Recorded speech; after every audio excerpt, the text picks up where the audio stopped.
Hi Capricorn, kamusta kayo? Hope you're all doing well. And welcome to my channel, 1111 Pinoy Tarot. This is a channel reading for love or romantic situation. Just take what resonates for you and wag pilitin kung hindi para sa inyo. Maraming salamat Capricorn. Please like, comment, and share. And please tap the bell for updates from this channel. Let's see kung ano yung energy mo and your person on love and romantic situation. Tingnan natin what is going on between you and your person. Ano yung energy ng person mo ngayon and towards you. Energy ng person mo, Capricorn, please.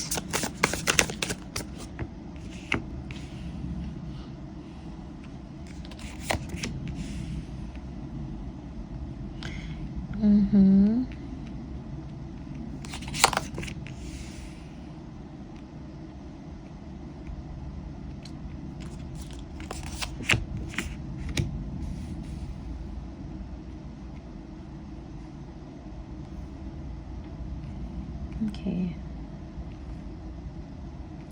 Kung nagkaroon man kayo ng problema ng person mo, merong emotional distance, okay?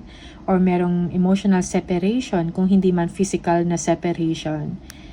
Yung person mo, gusto niyang itama kung ano yung pagkakamali niya. Yeah. Merong regrets, no, sa part niya at pinagsisihan niya. Kung ano man yung hindi maganda na ginawa niya towards you. Okay? Now, gusto niyang magkipag-commit or gusto niya ng long-term relationship with you. Capricorn. And binavalue niya yung relationship or yung samahan ninyong dalawa, yung connection. Okay? Maybe your person, madami din siya siguro mga responsibilities, okay, mga concerns na inaayos or madami siyang responsibility, not only you or not only for you, kundi siguro mga family members niya, okay, na kailangan din siya. And hindi ka na niya nabibigyan ng oras na para sa'yo, okay, or yung deserve mo na attention. Now, your person wants to correct that, no? Gusto niya ayusin. And nag-iisip siya, no, ng paraan. Okay, lagi kang nasa isip niya. Confused din siya ngayon, no? For some of you, kung merong ginawa yung person mo na something disgraceful, he wants to fix that, no? Merong pagsisisi sa kanya. Okay?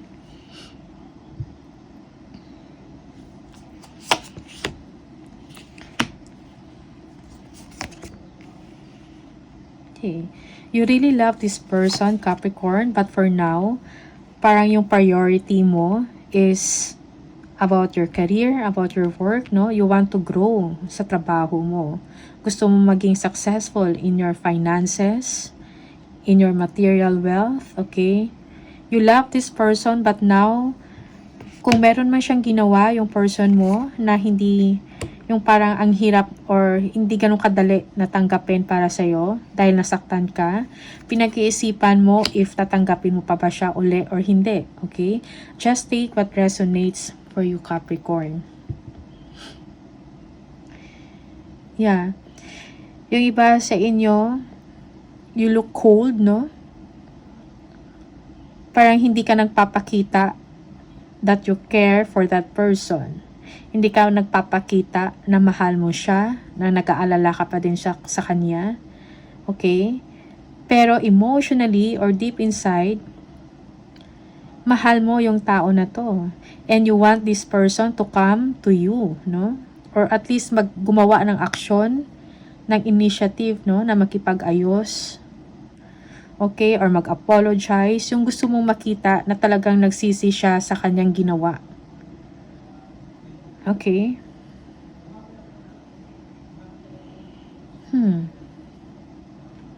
Yeah, for some of you, merong arguments or fighting na nangyari. Okay.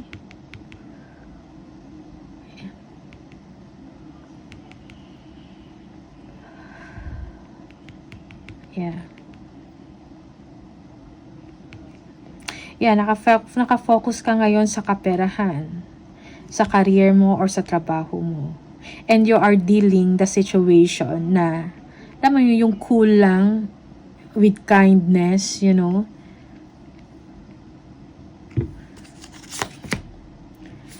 Page of Wands. Yeah, for some of you, you are thinking kung it's either you want this person to communicate with you, to text you, okay? Or ikaw to, pinag-iisipan mo, no?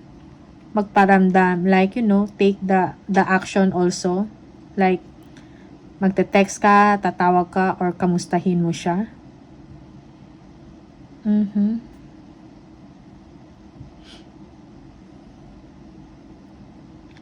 Maybe your person has a lot of responsibilities and obligations. Maybe this person also is, maybe there is a third party involved, no?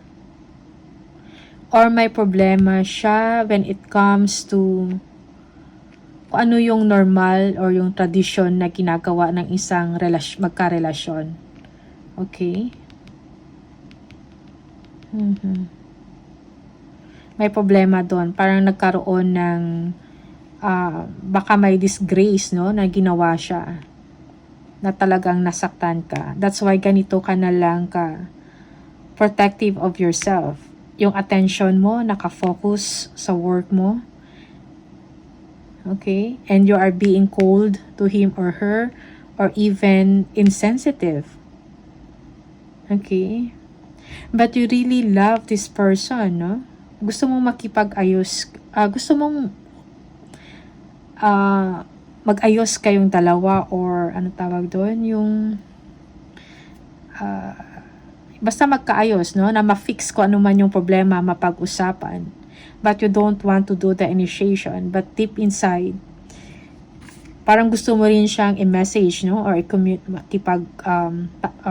i-message or mag-communicate, no? You want also your person, you want also to feel that your person is still interested in you, no? Maybe you are also looking forward na mag-message siya. Okay? Magpakita na gusto ka pa rin niya. Okay?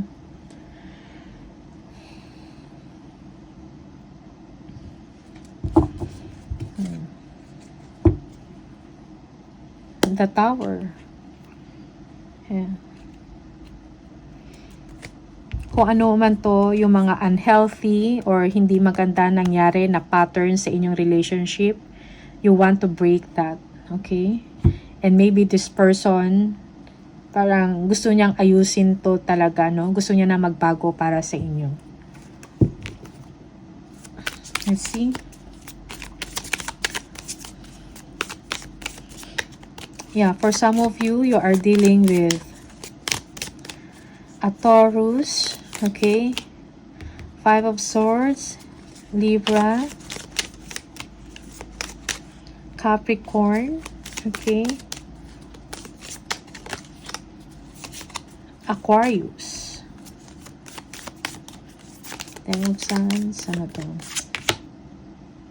King of Cups, yeah. Yeah, gusto ng person mo, definitely gusto ng person mo na gusto niya i-express yung pagmamahal niya sa inyo. Gusto niya i-express na gusto niya pa yung relationship, no? Na magtagal or mag-grow pa, or maybe gusto makipagbalikan ng person na to sa'yo. Just take what resonates for you. Okay? And hindi madali para sa kanya. Capricorn. The Hierophant. 5 of Swords. Yeah, parang conflicted siya, no? Parang hindi siya sure kung gusto mo pa ba siya or hindi. Okay? But definitely, gusto niyang mahal ka ng person mo. Gusto niya magtagal kayo. Okay?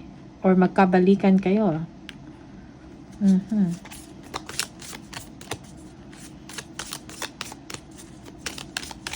Yeah. Parang conflicted siya, or parang hindi siya sure kung mahal mo pa ba siya or gusto mo pa siya. Okay? Or gusto mo pa ba ng long-term na relationship with him or her. Okay?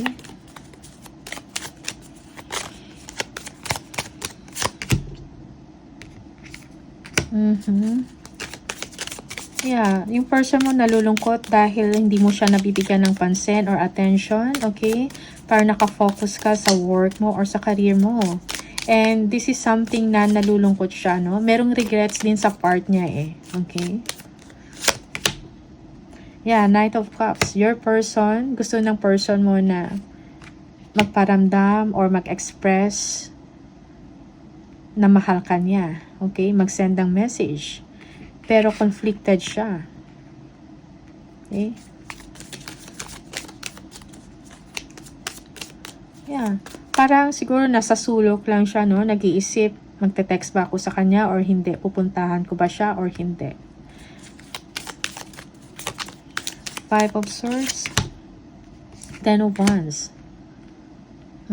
Gusto niyang ayusin. No? Paano man yung problema. Gusto niyang, gusto niyang ayusin. No? I-fix. Paano man ang problema ninyo. Gusto niya mag-explain. Pero ayaw niya ng away. At the same time, ano to? Ten of Wands. Four of Cups. Okay? Parang ending. Yeah, parang hindi niya alam kung, definitely parang wala lang, hindi siya gumagawa ng action. Conflicted siya. Okay? He's thinking about it. Nasa isip ka niya, no? Parang hindi niya siguro alam kung paano ka i-approach, no? Paano umpisahan. Maybe your person is also waiting for you na magparamdam, mag-take ng action.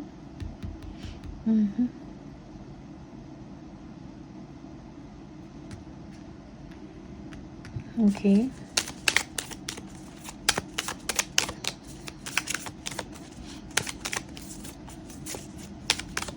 Queen of Pentacles. Yeah, Ace of Cups. May new beginning para sa inyo. Capricorn, no? When it comes to your work, may mga blessings na dumadating.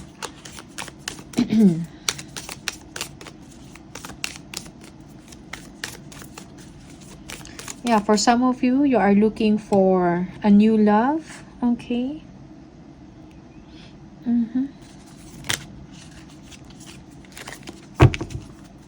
Ano natin? Ace of Cups, please. Eight of Cups. Well, you know you deserve better, Capricorn. That's why ganito ka. Okay? You want happiness. You want, alam mo yung something meaningful na relationship. Yun ang gusto mo. Okay? Yeah, for some of you, you are living a situation, yung parang hindi mo masyado binibigyan ng pansin ang iyong love relationship or yung love life mo, no? Parang gusto mo kasing nakafocus ka lang ngayon sa work mo, sa ginagawa mo, sa business mo, okay? Pagpapayaman, okay? Two of Cups, let's see.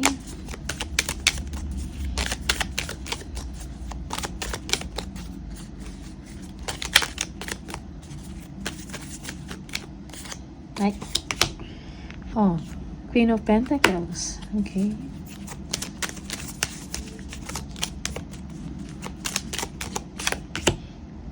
Strength. Tough love ba ito? You are fine. You are fine na ikaw lang. Parang kaya mo kung ano man yung mga challenges na meron ka when it comes sa relationship. Okay? Kaya mo, ma-overcome mo. Okay? Yeah, for some of you, it's okay na kahit ikaw lang mag-isa or single ka, no? For as long as financially you are secured, you are financially independent.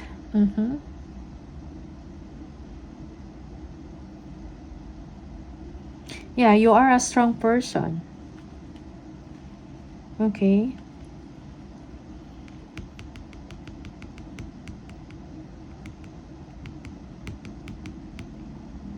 Wala kang hindi kakayanin, no? Pag-ibig man yan, kaperahan man yan, trabaho, negosyo, okay? You are focusing on your pentacles, your material wealth. your progress sa trabaho man, sa business. Okay?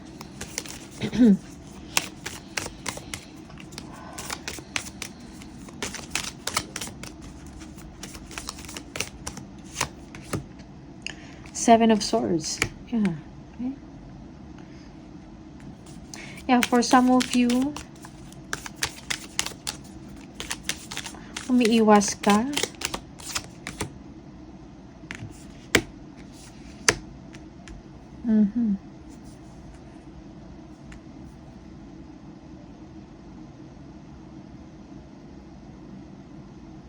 Yeah, you seem cold. Parang hindi ka, umiiwas ka or parang sinasadya mo to na hindi ka, because parang gusto mo ipakita that you are a strong person, no? Na hindi ka apektado.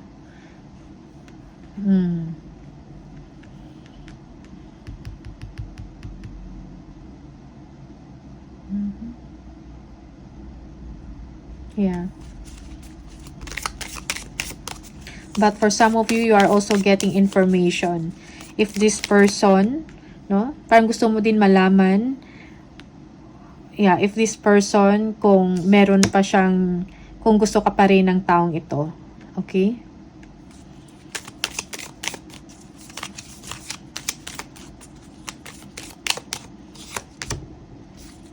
Two of Wands.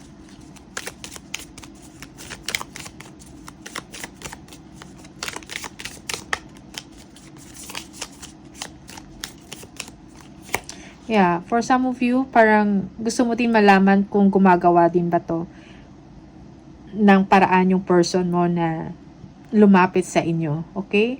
Or ikaw to.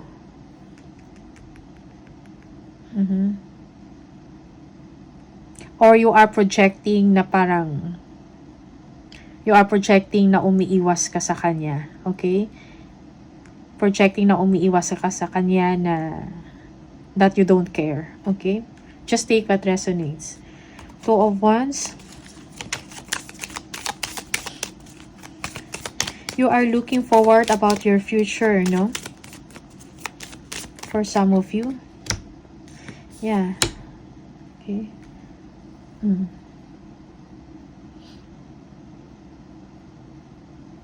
Yeah, you're hoping, or yung iba sa inyo, maybe you are deciding, no? If you will do the action, no? Initiate the action, communicate. Or this is you hoping that your person will contact you, will call you, or give you a message, mag-text. Okay? Yeah. And you're hoping na gusto ka pa ng person mo or gusto niyang makipagbalikan, yung sabihin ng person mo sa'yo ng ganun, no? Iparamdam sa inyo. Okay?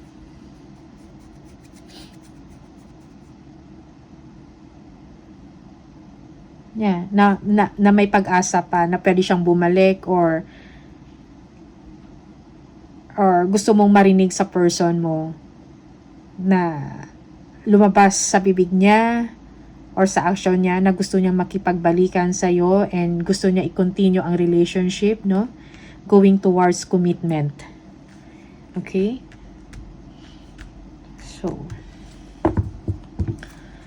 So Capricorn, ito yung mga mensahe sa inyo about love and romantic situation. Just take what resonates for you. Okay? Pag hindi, wag pilitin. Yung iba, baliktad yung situation. Okay? So, all the best sa inyo, Capricorn. Maraming salamat and I'll see you on the next video. Bye!